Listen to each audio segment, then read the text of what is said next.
Thank you so much and welcome back to the show. This, of course, is Sit Back with Shaq Season 2 coming to you live right here on the Podhub Facebook page. And yes, of course, as always, wonderful guests that we have every week on the show. The show is brought to you by the Bristol Institute of Business Management. Today, we're going to be talking to somebody who's made a huge difference in the fashion industry in Sri Lanka. Just before we introduce him on the show, here's something that you need to see. We'll be back right after. The environment is burdened with every new garment we does not dispose, making the fashion industry one of the top 5 most polluting industries in the world. It is an obligation and a necessity for every designer to create solutions with every garment they produce.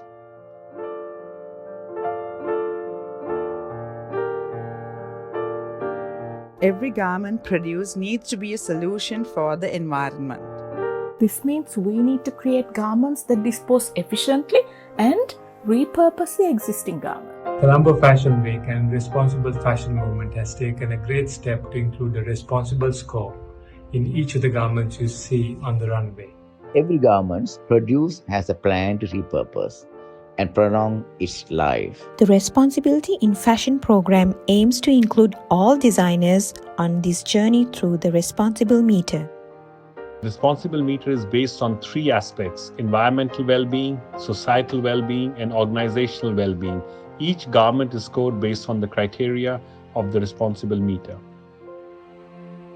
We encourage all fashion consumers to check the responsible meter tag on each garment. This way you get to know the story behind how it was produced. Together we celebrate the responsible journey of each garment as we encourage all designers to progressively continue on this path. This is the new normal. We call it Let's return the environment to its original state. Rethink fashion, rethink environment, rethink life.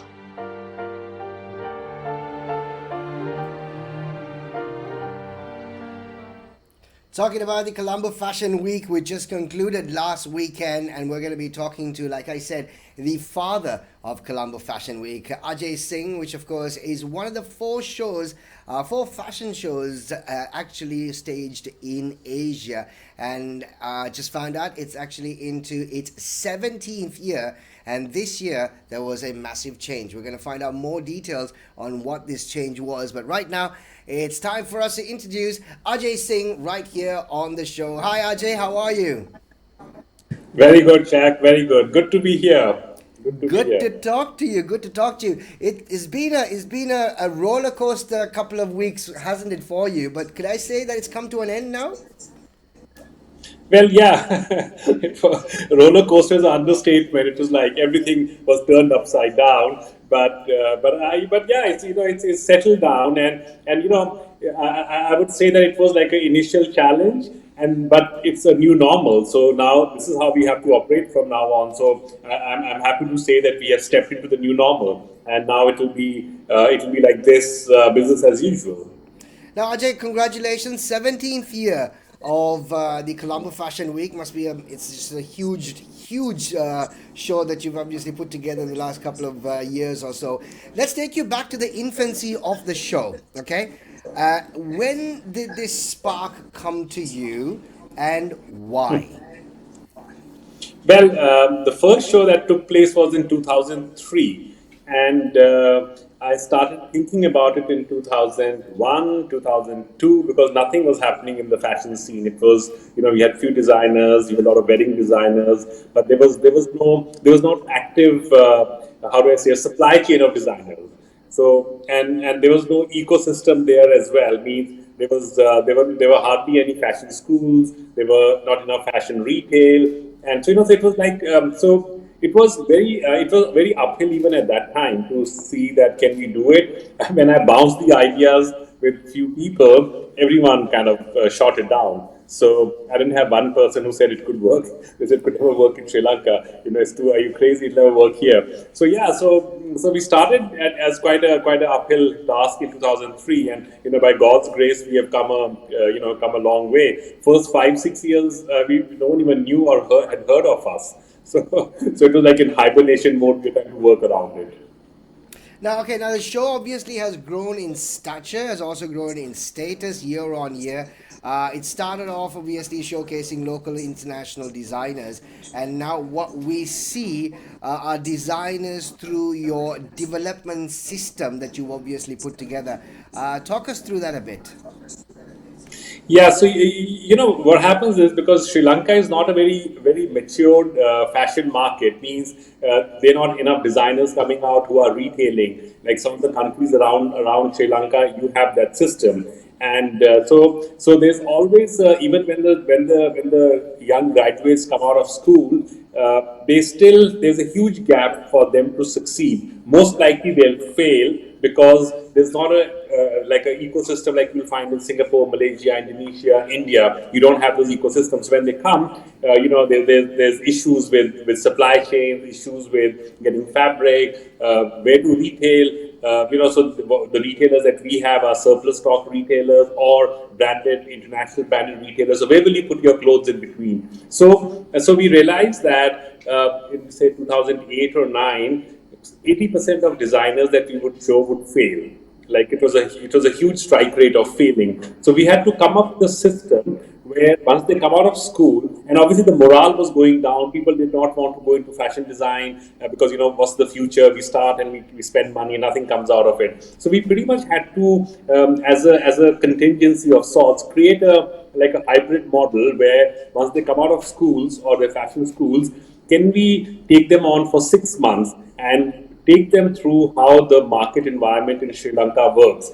What is available? What are the opportunities? How can you now, what you learned in school, put into practice in this little different market environment? So we started this in 2008, and actually most of the designers you see now, at one point, in some way or the other, have gone through it, even like Darshi, even like people like that, they've gone through the same system. It's just that over a period of time, we have refined the system more. We have, overcome the shortcomings, the weaknesses. We've overcome all that. And this year, I think we had our finest year with the development system because we had the largest contingent of young designers showing, and they challenged the big ones this time. So we had 13 designers showing. Normally we'll show 6. We showed 6 last year. But this year, in spite of all this, we had 13 strong young designers. And I'm so thankful for the system now that these guys pretty much will be the basis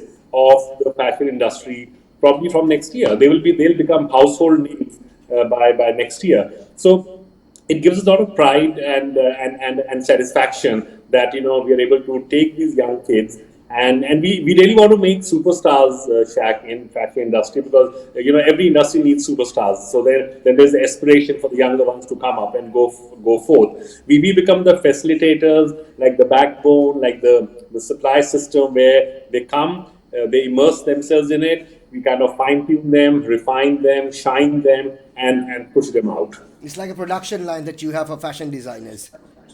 It is pretty much like that. We need something like that. Otherwise, it won't be an industry. Ajay, I've heard you talk about this a lot with me before. Good fashion, right? We've spoken about good fashion, and I also see how very passionate you get every time this subject of good fashion comes up, right? So now I know what good fashion is. In your words, what is good fashion for somebody who just doesn't really understand fashion, but what is good fashion? Well, it's pretty much like, how you have fast food. It may give you instant gratification or your comfort thing, but may not really, if you have it every day, it might not be the best thing for your body. Right.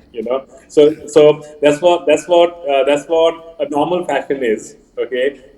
So because it has, sadly, no one took notice of it, but over the period of time, the kind of sales which I call the artificial stimulants for people to purchase clothes that they don't need. And I was a victim of that till a few months ago. Right, every time there's a sale with 80% off, I'll be the first one in there. Few months ago.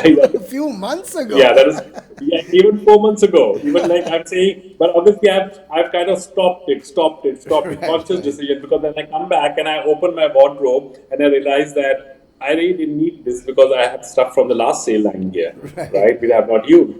So, and I realized that I started going into it. So that's the emotional problem. All of us, we are deal seekers. So we go for that. And what has happened is that consumption has really impacted the environment. So if someone asks me what is good fashion is if it can have a positive impact on the environment, not the negative impact. Because every garment that you're wearing, till now, you're not 100% sure if the impact is neutral. Forget positive. You're not even sure if it's neutral. Right now, people are struggling that on the scale of 0 to 10, 10 could be like really, really bad for the environment. It could, the dyes could pollute the water, the clothes do not disintegrate, animals could end up eating it, so that's like the 10. So animals die, dyes, affect the water. Then some are trying to come up from 10 to 8 to 7 to 6 to 4. So we are hoping that we can take them up the ladder while educating the consumers that listen, we need to have fashion, which is you can't, Shaq, you can't eat good food, stay in energy efficient houses, right, and wear dirty clothes. Right. Like not laundered, but you know what I mean, the dirty clothes. Right. So Not presentable so clothes. say again. Not presentable clothes. Yes, absolutely. It's like every piece that the t-shirt that you're wearing, t-shirt I'm wearing. I should ask the question that is this going to have a negative environment, right, or is this going to have a positive environment, right? So we need to start asking that question. So if it's not going to have a negative impact, impact. It's not going to have a negative impact. It's good fashion. Let's talk about the show this year. Now, the show this year was originally planned in March, on the 18th to the 21st of March, and that was almost right smack in the beginning of this whole lockdown situation, the pandemic that was going on. What was the contingency plan that your team sort of came up with? And it must have taken you aback, Ajay, because this is not a show that you can put on in a couple of weeks. You're definitely working months for it, and then slap bang, you got a lockdown coming up just before you launch. How did you take it? Well, it was very tough. In fact, we had already done a launch party. So 18th was the shows, 14th was the 16th I think was the first day of the show, 17th was the first day of the show of March. So we had done the launch party on 14th. We had guests from overseas, some technicians from overseas, choreographers already in town. So we had to pull the plug practically 2 days before the show. And it takes us close to 6 months to put this together. Right. So I don't know how we did it. I just had no idea at that time, and I normally don't work with Plan Bs. So I was in not a happy state at that point, right? But yeah, so this Plan B had to be had to ride the wave, not to get, not to drown in the impact that's happening, work around it. And yeah, it was tough. It was tough. And even now that we did it, we had no international resources. It was a completely Sri Lankan presentation, Sri Lankan resources, full on. Now, obviously, this year's show was different, and the pandemic obviously made it different.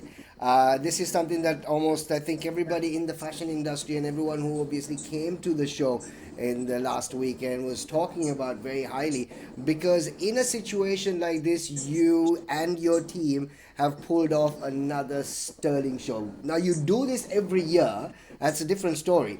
But this year was different even for you. It was like a first time event even for you.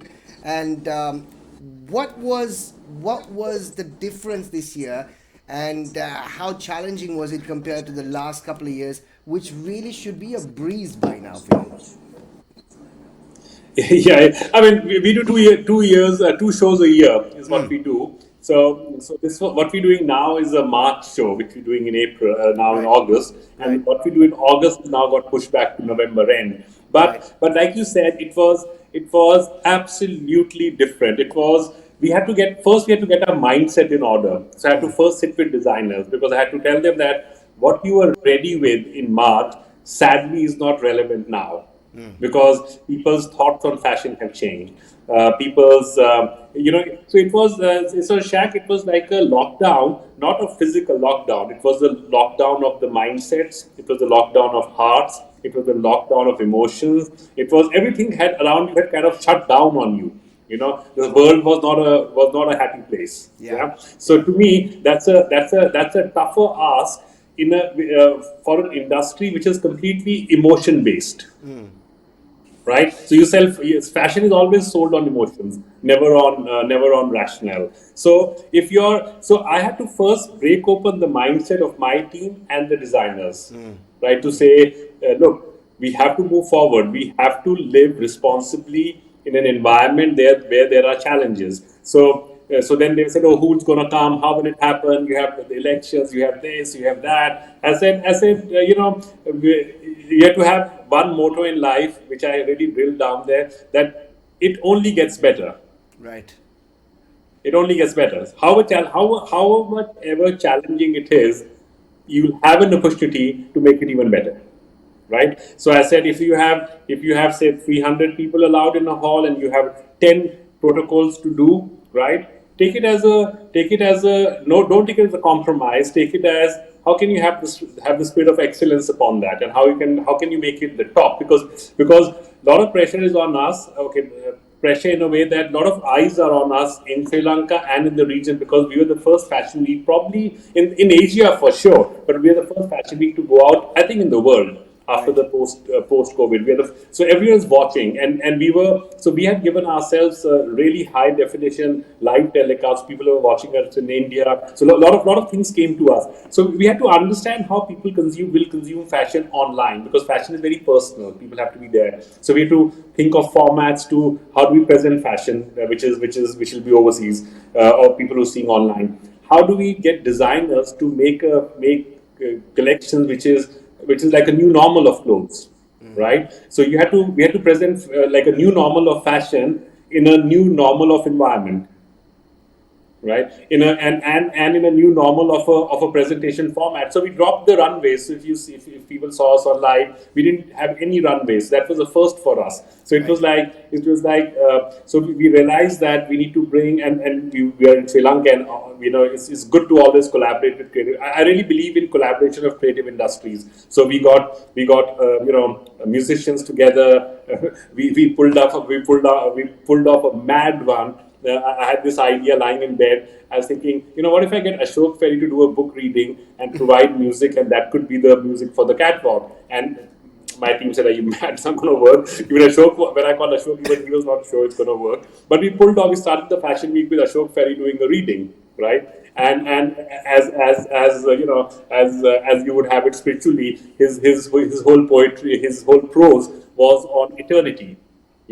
And I said, perfect. So if you see the first show, it was Ashok Ferry who came on, and he did the reading. So we created these kind of international, not international, well, now it'll be internationally followed, but what I'm saying is we did these interesting things to present fashion in a unique manner. Not just runways, it's a creative industry, used other creative industries, and see how the society is looking at things, how they're consuming media, how are they getting, entertained, how they're consuming entertainment and buying clothes at the same time. So can we bring both the emotions together? So it gave me, obviously, we were very restricted on resources. We were very restricted on people. We were very restricted on like a lot of things. So somehow, like I'm a huge believer in God, and somehow God took it through. Let's put it like that. No, it was a fantastic event. I mean, I actually managed to catch quite a few of it online, which was something else that you decided to venture out. Gave it on social media, where lots of people, unfortunately, maybe some didn't want to come because they had their personal preferences of not to come because of the situation, but they can still sit at home and enjoy it, and still pulled off a fantastic show, Ajay. Just before we get into that, I'm just going to give you a quick glimpse. I mean, I'm sure you've seen this before, but here's for our viewers, you can actually take a quick glimpse of day 2 of Colombo Fashion Week. Take a look at this as we have it right here on the show.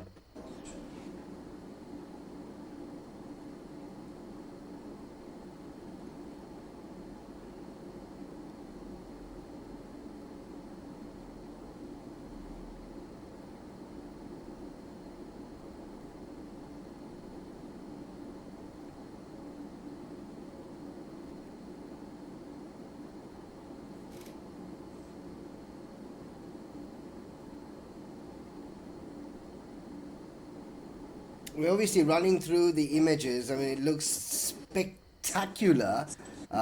Really does look spectacular. But also taking a look at the health protocols that you followed for the show, Ajay. How did that take place, and what was the stuff that you guys were actually looking into specifically? So we were absolutely strict on ourselves to follow all that and be absolutely responsible, because our brand has a reputation. So does HSBC, all our key partners. So all of us were very keen on that. So I personally went to MOH and met the medical officer, explained to them what we were going to do, signed off on that. I started with that, being not didn't send anyone else. I thought I must personally go there myself. So Right. I met the gentleman there. Then all the guest details were checked. There was distance seating. There were masks. There were temperature checks. There was guest traceability procedures in place, that if there's something, how do we do that? Then all the teams and all the working members who were inside and outside, you were kind of looking at who's exposed to crowded spaces, where are they positioned, what are they doing. So so all those, like there were 10 points that we had to follow not every evening. In fact, from the time the rehearsals were going on. So we did not take that lightly. So that to me was very important, because, and though we didn't have 100% crowd that we normally invite, we worked within the 300, the seating that we have. On a normal day, you'll have, say, 800 people invited, but this time we worked with 300, and that's why live telecast became really important for us, and we did a quite a high quality live telecast for people to enjoy here on their smart TVs anywhere. So for the first time, it went live in that manner. Right, right. Now, something that was very different this year is this thing that you introduced called the responsibility score, or the responsible score, which is pretty unique, Ajay. And I think again, looking at the stuff that you've obviously pushed with CFW, this is something that again has been your brainchild, that you've actually come up with a responsible score. Talk us through it. What is a responsible score for fashion? Yeah, this was 2 years in working. I was going mad, not able to bring accountability to a single piece of garment that you wear. People will generally say, "Oh, I'm wearing recycled, I'm doing this, and I'm doing that." I said, "That's not good enough. There should be a consumer who goes to a shirt and says, 'Tell me the responsible score of this shirt.'" Right? Okay. So that kind of engagement with the consumer will help the designer be slightly more responsible. So what we did was so after 2 years hence, in between I launched a brand called Pigeon Island, where I worked on this format where each pair of Pigeon Island shorts are made by converting 7 plastic bottles. So it was the most quantifiable recycle program. It still is. Each Right. T-shirt is made by converting 10 plastic bottles, waste plastic bottles. So when that happened, that gave us quite a bit of encouragement to go further. So what we did was we did a program open to only to the Colombo Fashion Week designers as a start, as a pilot, where we had a 10-point score.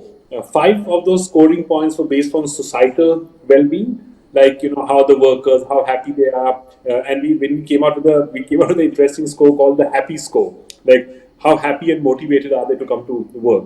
So 5 points were on societal well-being, and the balance 5 points were on environmental well-being. So what is the carbon footprint? What kind of dyes do you use? How do you dispose? Have you thought that when the consumer buys your clothes, do you just let go of them, or have you thought and give the consumer a chance or a plan to how to dispose it, so it doesn't hit the landfill? So we did this very interesting thing, and that again was the first one in the world. We were to launch this in March, so we were very excited of launching it in March. But I feel COVID probably put it on steroids, because now everyone is like wanting to know this kind of a sustainability score. So we actually introduced it this time. Like last weekend when we did the fashion week, we introduced the responsible meter. So it's called a responsible meter. So I encourage all the fashion consumers to, for all the fashion week designers who showed, just go and check, ask for the responsibility or the responsible score for every garment that was shown. So it'll encourage the designer to go on their journey, and it'll help the consumers to understand what they're wearing is actually how much is scored at. Right, right. Interesting, very interesting. But as far as you're concerned, Ajay, I mean, why is it so important for you to connect social responsibility with fashion? What is so important? Why are you so passionate about that?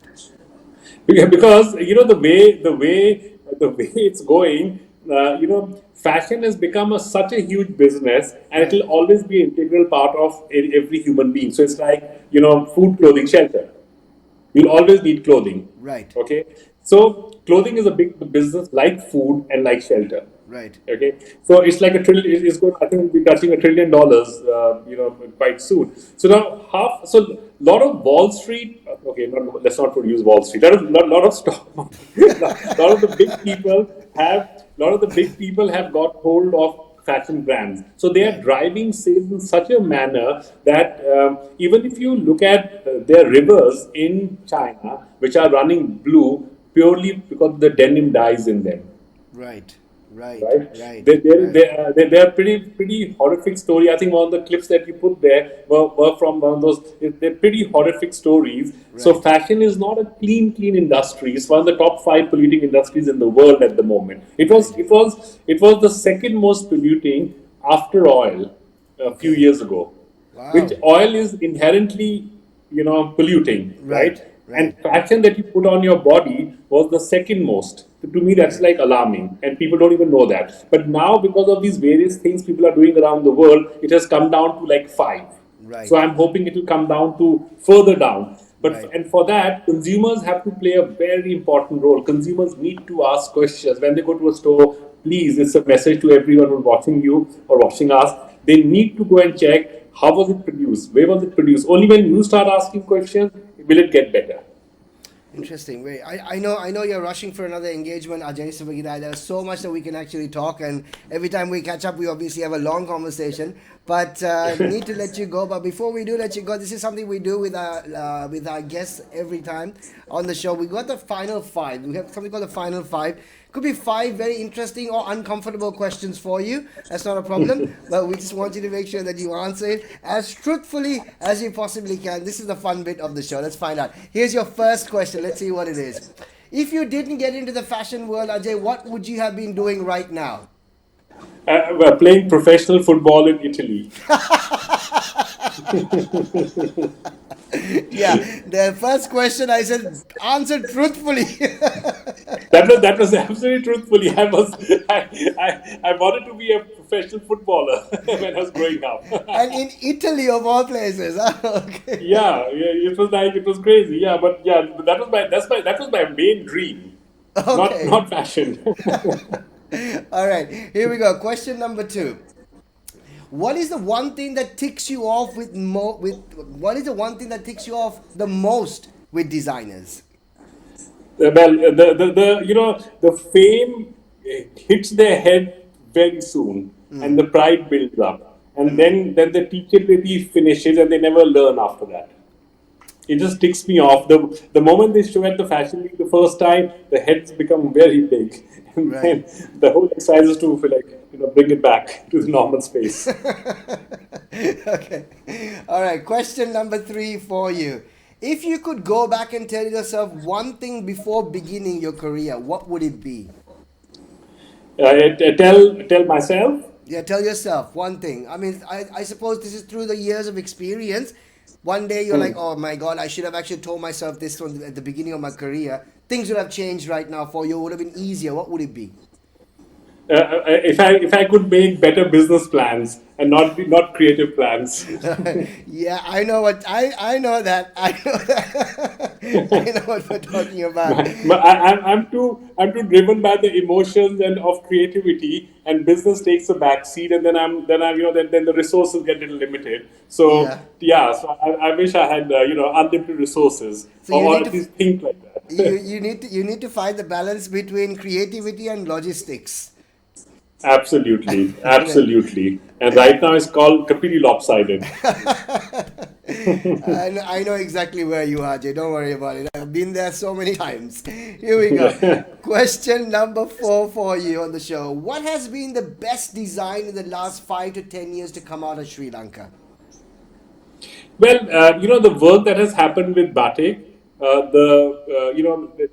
there's an improvement how batik has kind of evolved. Also, the young designers, how they are creating a really interesting, it's not ethnic, but it's a fusion. It's almost like a Sri Lankan Western fusion. Right. Right. So a lot of young designers are creating very interesting silhouettes, which, if they continue, will create a really nice design signature for Sri Lanka. And I feel, I mean, I can identify a few designers who are really on it really well, and it'll pretty much create a design language. From Sri Lanka, because Sri Lanka, there's little ethnic, then there is little things borrowed from Pakistan, India, Bangladesh. Then you have our own things here. Then we have the candy stuff. But out of that is emerging something really interesting, which I think in the next 4-5 years we'll have. I'm hoping there'll be a fruition of that. Interesting. Okay, here's your final question on the show. If you can have one A-list celebrity for an advertising campaign for the Colombo Fashion Week, who would that be and why? It should be actually CFW there, but it's gone CWF. Yeah, who would that be and why? So it'll be. I'll have Tom Ford, and I'll have Tom Ford, and Tom Ford for sure, because I think he's a really intelligent. He's an intelligent guy. He's very intelligent with his design and really intelligent with his business. And plus, he's a great spokesperson of what he creates. He expresses that really well, And so I think it'll be Tom Ford. All right. Okay, Ajay, just before we let you go, final question, what advice would you give to the young designers just starting and hoping to make it in the industry? Well, keep your head down, because fashion is there's a side of fashion which kind of boosts up your ego a bit. Keep that aside on the table. Don't touch it for next 10 years. Put your head down. Be passionate, and it's Sri Lankan market is a very different market. It's not like India, US, or anything. There's enough opportunities there, and you can really make it well, because there's already a path for you to do well on. So just go on it, believe in yourself, and there are opportunities.